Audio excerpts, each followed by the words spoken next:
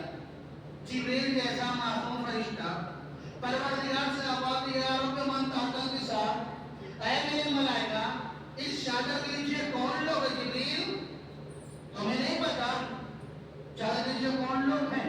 تم کس کو نہیں پہچانتے ہو؟ رسول خدا کو نہیں پہچانتے ہو، جبکہ روزانہ آیت پہ آیت لے کر آ رہے۔ تم مولا کرم کو نہیں جانتے ہو، جبکہ تمہارے استاد محترم ہیں، تم ان کو نہیں جانتے ہو۔ تم جناب شہزادی کو نہیں پہچانتے، جبکہ روزانہ آ کر تہوڑی میں سلام کرتے ہو۔ تم امام حسن امام حسین کو نہیں پہچانتے، جبکہ روزانہ آ کر جھولا جھولاتے جاتے ہو۔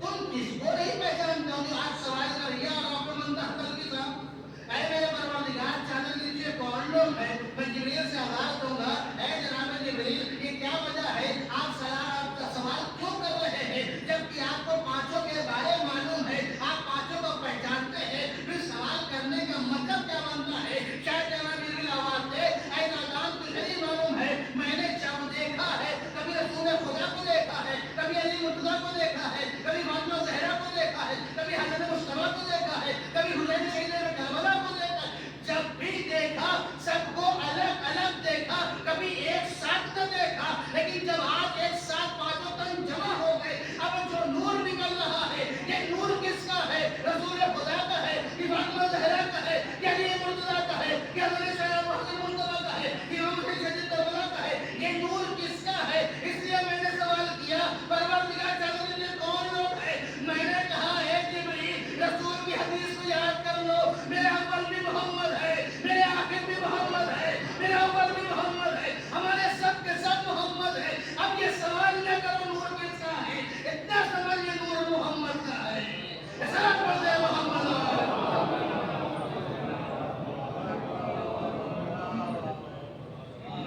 اب یہ سوال نہ کرو یہ نور کس کا ہے، اتنا سمجھ دو یہ نور نور محمد ہے۔ اسی نور کے ٹکڑے ہوئے تھے، انا بعلی من نور واحد، ایک نور تھا 12-14 میں تقسیم ہو گئے، نور ایک ہی تھا نور محمد۔ لہذا آج جو نور نکل رہا ہے وہ نور وہی ہے جو نور محمد۔ جب جبریل نے آواز دیا رب من تحت کے ساتھ، پروردگار بھی کیوں پیچھے رہ جاتا؟ آواز دیا ہم فاطمۃ ابوہا و بعلھا و بنوہا، چادر کے نیچے فاطمہ زہرا ہیں، ان کے بابا ہیں، ان کے شوہر ہیں، ان کے بچے۔ پروردگار دنیا کا اصول یہ ہے کہ ہمیشہ کسی کے تعارف کرایا جاتا ہے، کسی کی معرفت کرائی جاتی ہے تو ہمیشہ بڑوں سے کرائی جاتی ہے، بزرگوں سے کرائی جاتی ہے، چھوٹوں سے نہیں کرائی جاتی۔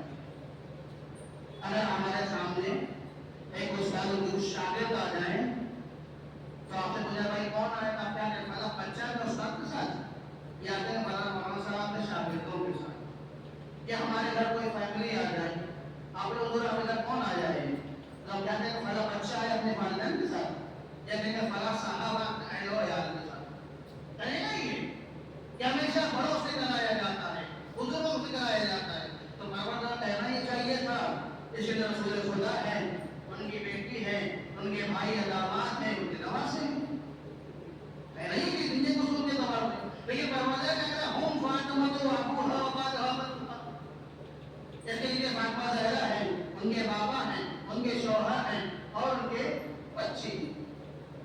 پروردگار دنیا کا اصول کچھ اور ہے، تو یہاں کچھ اور بیان کر رہا ہے، وہ ماجرا کیا ہے، کیوں ایسا کر رہا ہے، اس کی کوئی وجہ ہے یا بس یوں ہی کہہ رہا ہے؟ شاید پروردگار آواز دے اے نادان تجھے نہیں معلوم ہے یہ خالی کلام میں مخلوق کلام نہیں ہے۔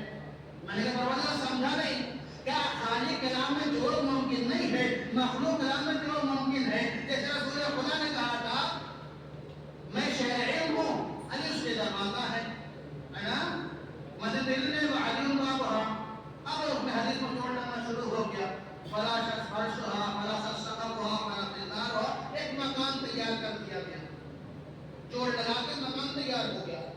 لہذا یہ جوڑ نہ لگنے پائے، اسی لیے فاطمہ زہرا کو مرکز قرار دیا۔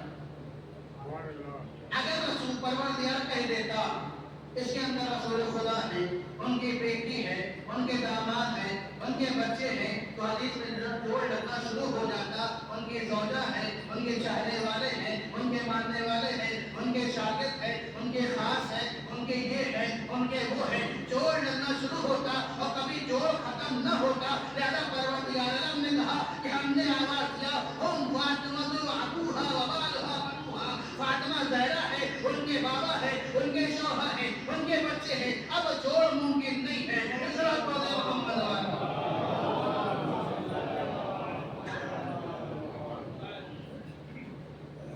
جوڑ ممکن کیوں نہیں ہے؟ مجھے بتا دو۔ اگر آپ دیکھیں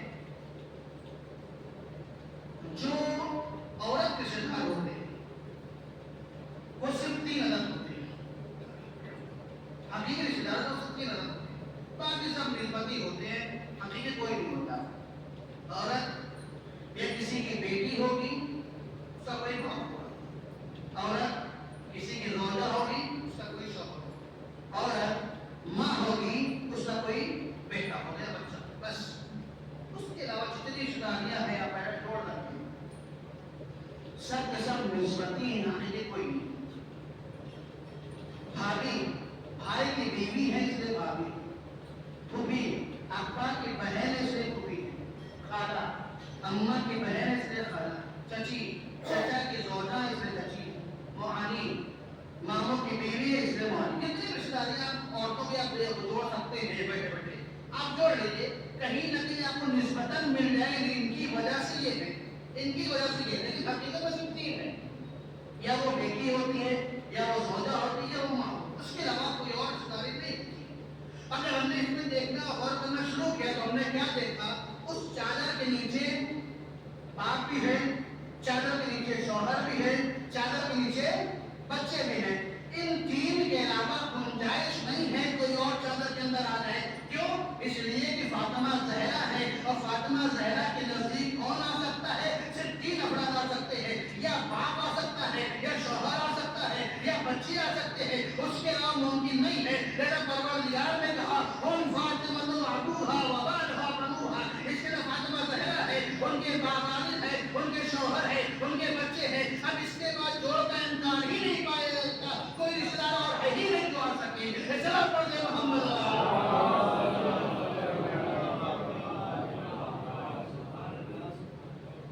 جوڑ کا ممکن ہے ہی نہیں ہے۔ ہم فاطمہ ابوہا و بالہا بنوہا، جیسے یہ کہنا تھا ویسے جبریل نے کہا پروردگار ہم بھی ہو آئے چھٹے سادسان، ہم بھی شامل ہو جائیں، جاؤ آپ بھی جائیں گے، لیکن چاہ کہ مطلب ایک آیت تو لیتے جائیں گے، آیت لے کر چلے جبریل، پہنچے چادر کے پاس کھڑے ہو گئے، سلام کیا، جواب سلام ملا، اب ادھر سے آواز آئے یا رسول خدا اجازت ہے کہ اندر داخل ہو جائے؟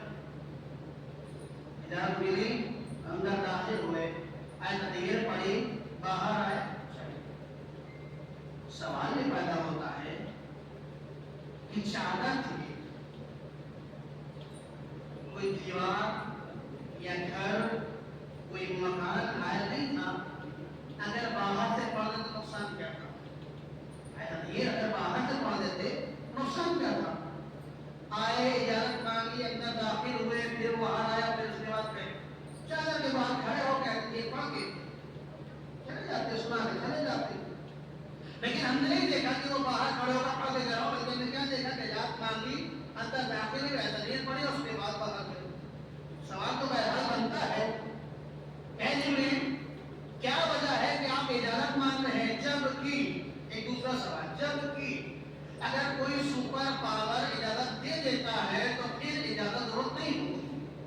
پروردگار نے آپ کو اجازت دے رکھا، چاہیے شامل ہو جائیے، جب پروردگار نے آپ کو دے رکھا ہے تو پھر کیا ضرورت ہے یہاں پر آ کر اجازت مانگ رہے ہیں؟ آپ آتے اندر داخل ہو جاتے، داخل ہونے کے بعد تدبیر پڑھتے چلے جاتے، شاید جناب جبریل آواز دے، اے نادان تجھے نہیں معلوم ہے اگر پروردگار ہمیں اجازت دے دے تو ہم پوری دنیا میں جہاں چاہے وہاں جا سکتے ہیں، صرف ایک در صحرا ایسا در ہے جہاں پر ہم جاتے ہیں، چاہے وہ ہم ہو یا ملک الموت ہو، جاتے ہیں، جانے کا اجازت مانگتے ہیں تو اندر داخل ہوتے ہیں، بغیر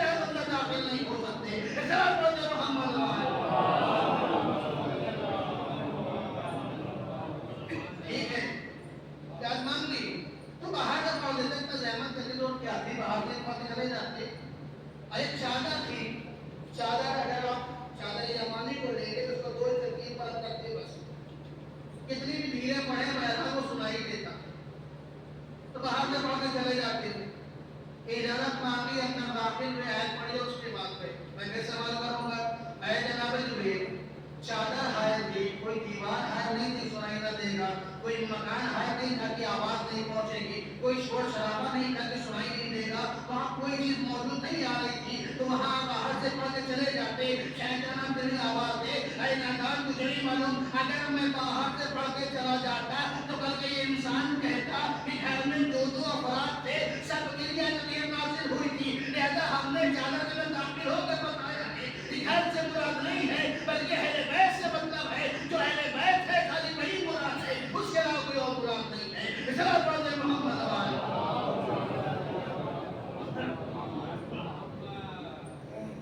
جناب جبریل پڑھتے ہیں اور پڑھ کر چلے جاتے ہیں.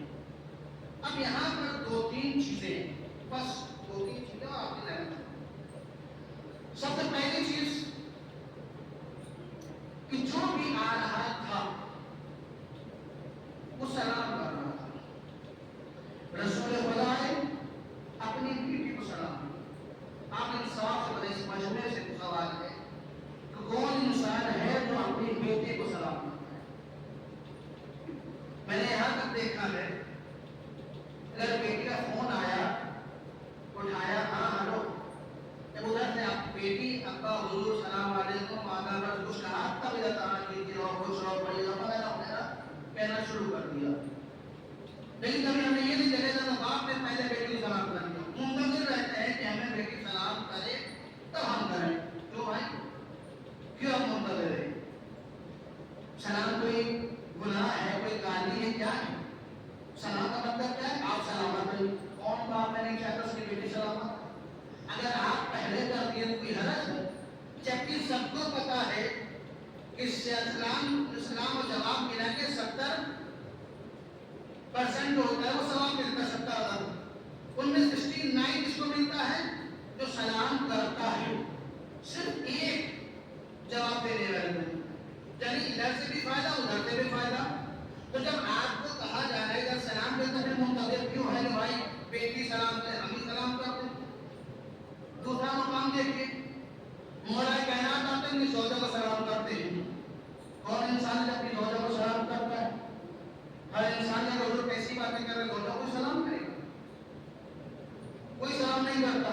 جبکہ مولا کائنات ہمیں درس دیا کہ زوجہ کو بھی سلام کرے. تیسرے مقام پر آئیے امام حسن امام حسین داخل ہوتے ہیں تو اپنی ماں کو سلام کرتے ہیں.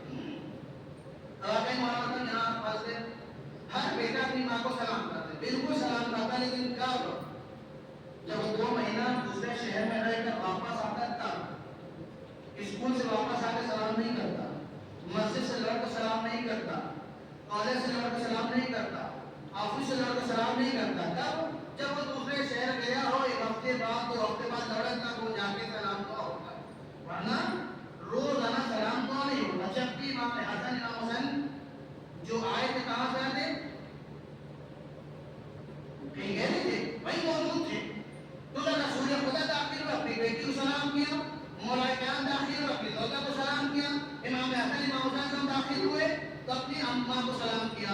اس کا مطلب یہ ہے کہ اہل بیت نے ہمیں درس دیا کہ جب بھی گھر میں داخل ہو چاہے جو ہو، چاہے وہ بیٹی ہو تب بھی سلام کرو، زوجہ ہو تب بھی سلام کرو، ماں ہو تب بھی سلام کرو، کوئی بھی ہو ہم کو سلام کرنا ہے. ہمیں یہ نہیں دیکھنا وہ چھوٹا ہے کہ بڑا ہے، ہم داخل ہو رہے تو ہمیں سلام کرنا ہے. سلام پڑھتے محمد اللہ سے گناہ آ گیا. تو ایک روایت میں پڑھ دوں، ابھی 2-3 دن پہلے میں کلاس میں پڑھا رہا تھا، میں نے ایک روایت پڑھی. چلے ہم جعفر صادق علیہ السلام سے روایت ہے ایک مرتبہ ایک صحابی رسول مریض ہوئے اور بیمار ہوئے. رسول خدا ان کی عادت کے لیے گئے. جانے کے بعد اس کے سرہانے بیٹھے، بیٹھنے کے بعد سے کہا کہ لا الہ الا اللہ کہو. وہ کہنا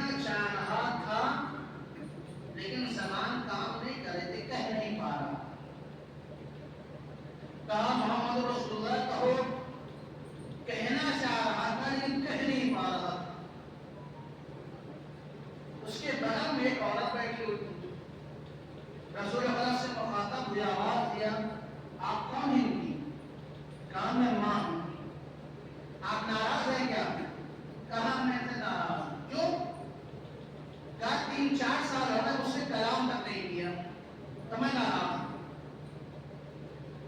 کہا جب تک آپ ناراض رہیں گی ان کے دہن سے، ان کی زبان سے لا الہ الا اللہ نہیں نکلے گا. میری خاطر اب ان کو معاف کر دیں. اتنا سننا تھا اور مومنہ خاتون نے کہ آپ کہتے ہیں تو آپ کی خاطر میں معاف کر دیتا ہوں.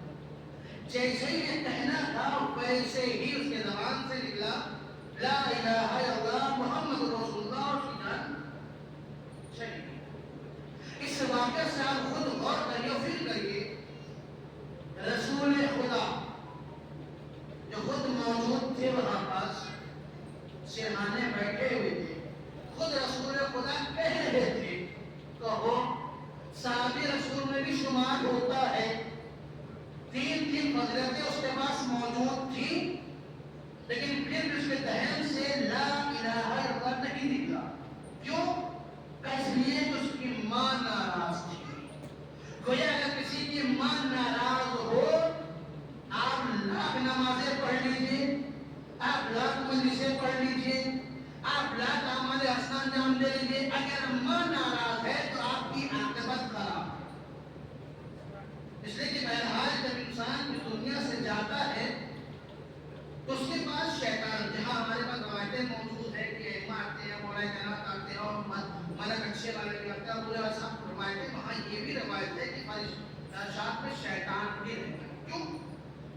تاکہ اس انسان کو آخر وقت میں بہکا دے، حق سے باطل کی طرف لے، نور سے جہالت کی طرف لے. وہ پوری کوشش کرتا ہے، اور بعض افراد اس میں ملوث ہو جاتا ہے آخری وقت میں. لہذا وہ پوری کوشش کرتا ہے کسی طرح ان کو بہکا. اسی لیے ہم اور آپ نماز میں پڑھتے ہیں یا اللہ یا رحمان یا رحیم یا مقلب القلوب ثبت قلبی علی دینک. پروردگار جب ہمیں دنیا سے اٹھانا تو ہم نے دین پر ثابت قدم رکھنا.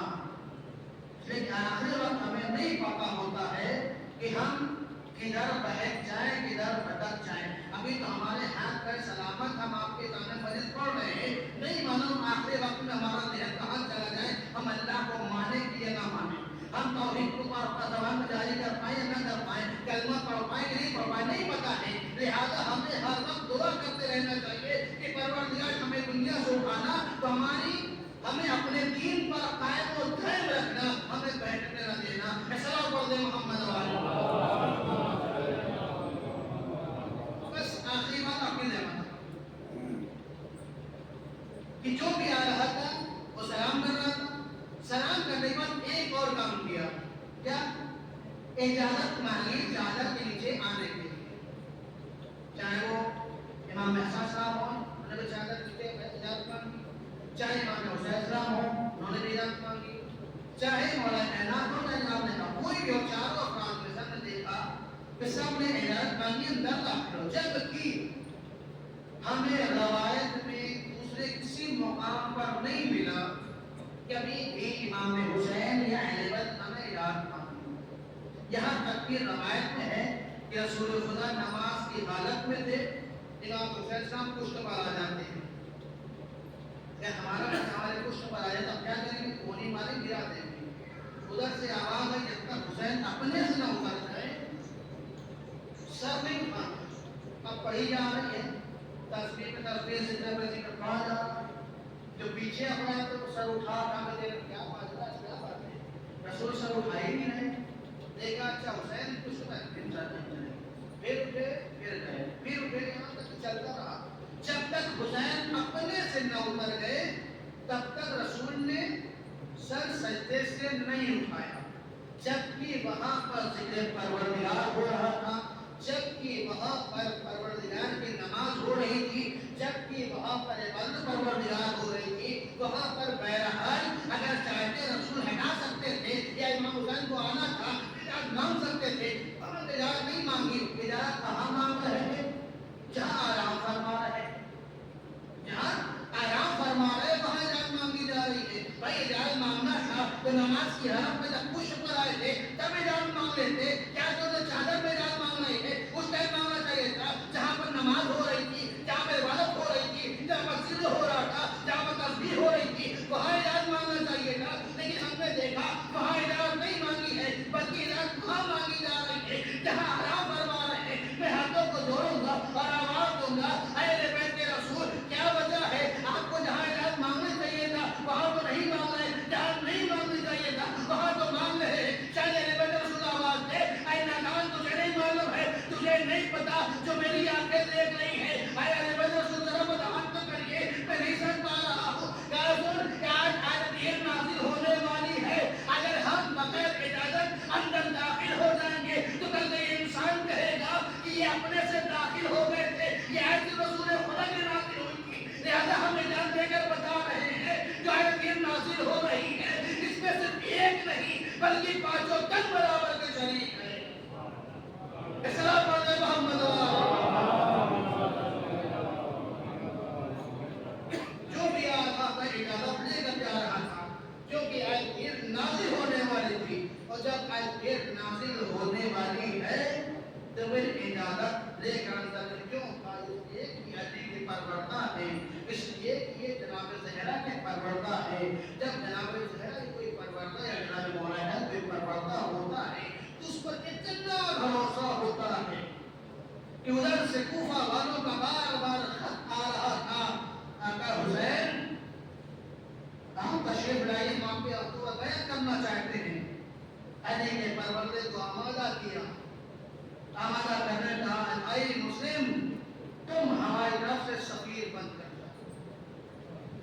روایت کہتی ہے جناب مسلم جب گئے ہیں کوفہ میں 18,000 افراد استقبال کے لیے آئے اور ہاتھوں پر بیعت کی ہے. 18,000, 1 2 10 نہیں, 18,000 افراد نے ہاتھوں پر بیعت کی. تو تصور کیجیے کیا حالت رہا اس ٹائم کوفے کا. جو لوگ کوفے جانے کے گئے وہ بہرحال اندازہ کریں 18,000 کا نسبت جب اس کوفے کی گلیوں میں اس راستے میں نظر آئے گا. جناب مسلم نے کبھی راستہ نہیں دیکھا ہوگا, کبھی بہت اچھی گلی کوچہ نہیں دیکھا ہوگا. کیوں ایسے بھی جب استقبال کے لیے لوگ موجود ہیں تب ضرورت ہی نہیں ہے گلی دیکھنے کی, کوچہ دیکھنے کی, راستہ یاد کرنے کی. جناب مسلم کے ساتھ ساتھ چلے جاتے ہیں. لیکن زمانہ ایسے کروٹ بدلتا ہے کہ جناب عشاء کی نماز پڑھ کر پڑھتے ہیں تو کیا دیکھتے ہیں کوئی ایک افراد بھی موجود نہیں ہے, کوئی ایک فرد بھی موجود نہیں ہے. اب دائیں دیکھ رہے ہیں, بائیں دیکھ رہے ہیں, کوئی نظر نہیں آتا ہے. مسجد سے باہر نکلے, کبھی اس گلی میں داخل ہوتے ہیں, کبھی اس کوچے میں جاتے ہیں, کبھی ادھر آگے بڑھتے ہیں, کبھی پیچھے آتے ہیں. اب راستہ بھی سمجھ نہیں آ رہا ہے کہ جناب مسلم جائے تو کدھر جائے. ایک دروازے میں جا کر تھک کر ہار کر بیٹھ جاتے ہیں. تھوڑی دیر کے بعد دروازہ کھلتا ہے, وہاں مومنہ آواز دیتی ہے شخص تو یہاں کیوں بیٹھا ہوا ہے, تجھے نہیں پتا کوفے کا ماحول کیسا ہے, کوفے کا حالات کیسے ہے, تو چلا جا. یہ کہہ کر وہ مومنہ چلی جاتی ہے. تھوڑی دیر کا پھر مومنہ آتی ہے, دروازہ کھولتی ہے, دیکھا وہ شخص بیٹھا ہوا ہے. آواز دیتی ہے شخص تو کیوں نہیں جاتا ہے اپنا گھر. یہ سننا تھا جناب مسلم آواز دیتے ہیں ارے وہ گھر کس طرح جائے جس کا کوئی گھر نہ ہو. ارے یہ سننا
یہ علی کا پروردہ ہے، علی کا بارد کا بیٹا ہے، اور اس کے لیے اس کے لیے بہرحال کوئی نہ کوئی تجویز کرنا پڑے گا۔ دھوکے سے جناب مسلم کو گرفتار کیا گیا، اب جناب مسلم کو لے جایا گیا۔ جیسے ہی جناب مسلم دربار پہنچتے ہیں، ادھر سے بھائی آواز دیتے، تم نے میرے امیر کو سلام نہ کیا۔ جناب مسلم آواز دیتے، میرا ایک ہی امیر ہے، وہ حسین ابن علی ہے، اس کے علاوہ کوئی اور نہیں۔ فرمان جاری ہوا، جاؤ لے کر جاؤ، کشتے بچوں سب کچھ لے کر جاؤ۔ لے جانے کے بعد مسلم کے سر میں جدائی کر دو۔ جہاں بھی مسلم کو لے جایا گیا، لے جانے کے بعد جہاں مسلم نے کہا بھائی مجھے 2 رکعت نماز پڑھنے کی مہلت دے دو، مہلت ملی۔ جناب مسلم 2 رکعت نماز ادا کرتے ہیں، نماز ادا کرتے ہوئے آواز دے السلام علیکم یا ابا عبداللہ، ارے سنت کا ادھر حسین جو روانہ ہوا ہے، ارے چہرے پر پریشانی سے آپ نظر آیا۔ جناب عباس نے دیکھا، آواز دیا، اے آقا مولا، آپ کے چہرے پر یہ پریشانی کیسی ہے، یہ اضطراب کیسا؟ اے عباس کوفے کے حالات کو معلوم کرو۔ ارے ایک شخص آتا نظر آیا، کہا بھائی یہ بتاؤ کوفے کے حالات کیسے؟ کہا کوفے کے حالات بہت خراب ہیں۔ ارے مسلم کے سروں تن میں جدائی کر دی گئی، ارے ان کو رسیوں میں باندھ کر کوفے کی گلیوں میں پھرایا جا رہا ہے۔ ارے حسین نے یتیم مسلم کو بلایا، سر میں ہاتھ پھیرنا جناب سکینہ دیکھ رہی تھی، بابا آپ تو ایسے ہاتھ پھیر رہے جیسے کسی یتیم کے سر پہ ہاتھ پھیرا جاتا ہے۔ ارے میں کہوں گا اے مسلم، اے آقا، ارے آپ تو یتیم مسلم کے سر پہ دست شفقت پھیر دیا، لیکن اس کا کیا کریے گا؟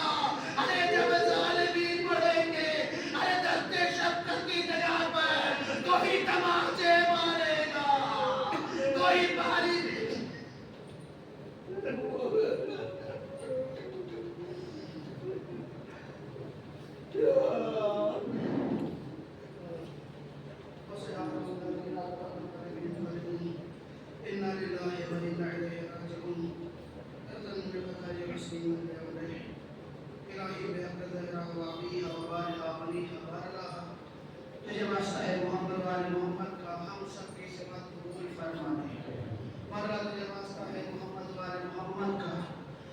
ہمارے ناسوں کو ہمارے زہرا میں جگانا چاہوں بارات واسطہ ہے محمد والے محمد کا، ہمارے گناہ صغیرہ و کبیرہ کو معاف فرما۔